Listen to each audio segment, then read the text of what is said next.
E aí, meus queridos, tudo bem? Eu sou o Prof. Clayton Reis e essa é a resolução de mais uma questão do Enem PPL de 2020, que fala sobre calorimetria. A questão diz o seguinte, ó, a fritura de alimentos é um processo térmico que ocorre a temperaturas altas, aproximadamente a 170 graus Celsius.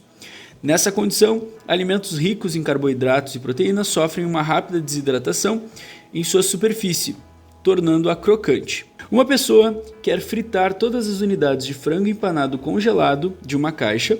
Para tanto, ela adiciona todo o conteúdo de uma vez em uma panela com óleo vegetal a 70 graus Celsius, cujo volume é suficiente para cobrir todas as unidades. Mas para sua frustração, ao final desse processo, elas se mostram encharcadas de óleo e sem crocância. As unidades ficaram fora da aparência desejada em razão da... E aí, então, a gente tem que procurar nas alternativas o que explica isso. Para a gente entender a situação, né, é bem simples. O que a gente tem que pensar? Primeiro, vamos imaginar o seguinte. Ó.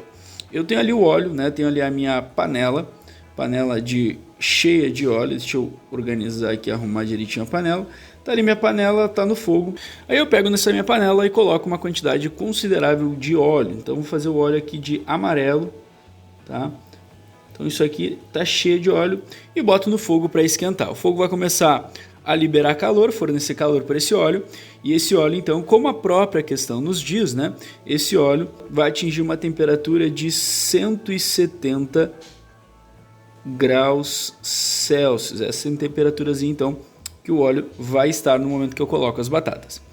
E aí que vem o grande detalhe, né? Quando eu pego uma batata congelada, como a própria questão falou, né? Imagina que isso aqui então seja a batatinha congelada, tá? Laranjinha ali. Imagina que eu pego a batata congelada e essa batata, né, por estar congelada, primeiro que ela tá a uma temperatura muito baixa e ela tá cheia de, né, água congelada na volta dela, tá cheia de água congelada dentro dela, enfim, ela tá cheia de água congelada. Bom, a gente tem que pensar então, ela está numa temperatura, por exemplo, ali vamos supor um valor de menos 3 graus Celsius, menos 2, né? Próximo ali do zero, para que a gente possa ter essa água congelada. O que vai acontecer? Eu vou pegar essa batatinha e eu vou colocar essa única batatinha no óleo. O que a gente tem que entender? O óleo, ele vai fornecer calor para essa batata. Fornecer calor para essa batata. Esse calor ele vai fazer com que a batata ela derreta a água entre em um processo de fusão, né? O gelo vire água e automaticamente ela já vai evaporar. Então é um processo muito rápido, onde o sólido vai virar líquido e o líquido já vai virar gasoso. Por quê? Porque a temperatura de vaporização da água é de 100 graus Celsius. A gente está colocando num ambiente onde a temperatura é muito mais alta do que 100 e esse processo vai acontecer muito rápido. Esse processo acontecendo rápido, esse choque térmico, né, essa fuga da água muito rapidamente do alimento, gera a crocância. Mas isso só ocorre porque o óleo está muito, muito quente. Outra coisa que a gente tem que entender é que quando o óleo libera um pouco de calor, por mais que o fogo esteja ligado, dependendo da situação, quando o óleo libera calor para a batatinha, esse óleo ele vai baixar um pouco a temperatura, né? Óbvio que com uma batatinha, essa baixa seria muito pequena, muito insignificante e ainda assim estaria um ambiente bem quente para proporcionar esse choque térmico e essa crocância na batatinha. Só que aí que vem o grande detalhe. A questão fala que ele joga todo o conteúdo de uma vez e aí que está o erro dele. Se a gente faz alguma fritura em pequenas porções, essa baixa de temperatura que vai ocasionar no óleo não vai ser suficientemente alta e o óleo ainda vai estar muito quente para gerar esse choque térmico, né? Essa mudança rápida de estado da água. Só que se eu botar uma porção muito grande de batatinha dentro do óleo, né? Imagina que aquilo ali é um emaranhado de batata que eu joguei no óleo. Ainda deixei, né, como a questão falou, o volume suficientemente do óleo para cobrir as batatas, como a própria questão fala. O que vai acontecer? A quantidade de calor fornecido para esse processo que eu expliquei acontecer é muito mais alta e dependendo da quantidade de batatas que eu colocar, essa queda na temperatura vai ser muito maior, podendo ficar uma temperatura de 90 graus Celsius, 85, alguma coisa assim. uma temperatura que é mais baixa que a temperatura de vaporização da água, tornando esse processo de vaporização da água mais lento, né? Não tão imediato como quando o primeiro exemplo que eu fiz para vocês.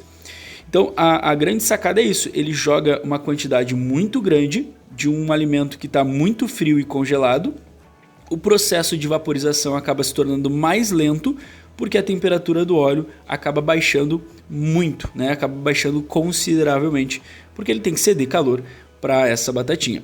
Então, olhando as alternativas, a resposta mais correta dentre todas é a alternativa B, que diz, né, o fato disso tudo acontecer é a diminuição da temperatura do óleo causado pelo fato dele ter jogado muito. Se ele tivesse jogado uma porção um pouquinho menor, talvez isso não acontecesse. Mas olhando as outras alternativas, a gente pode ver o que está errado nelas, né? Alternativa A, a evaporação parcial do óleo. Vamos entender o seguinte, o óleo está constantemente evaporando, tá? O óleo está constantemente evaporando nessas temperaturas, independente da situação, tu fritando e tendo a batata murcha ou tu fritando e tendo crocância.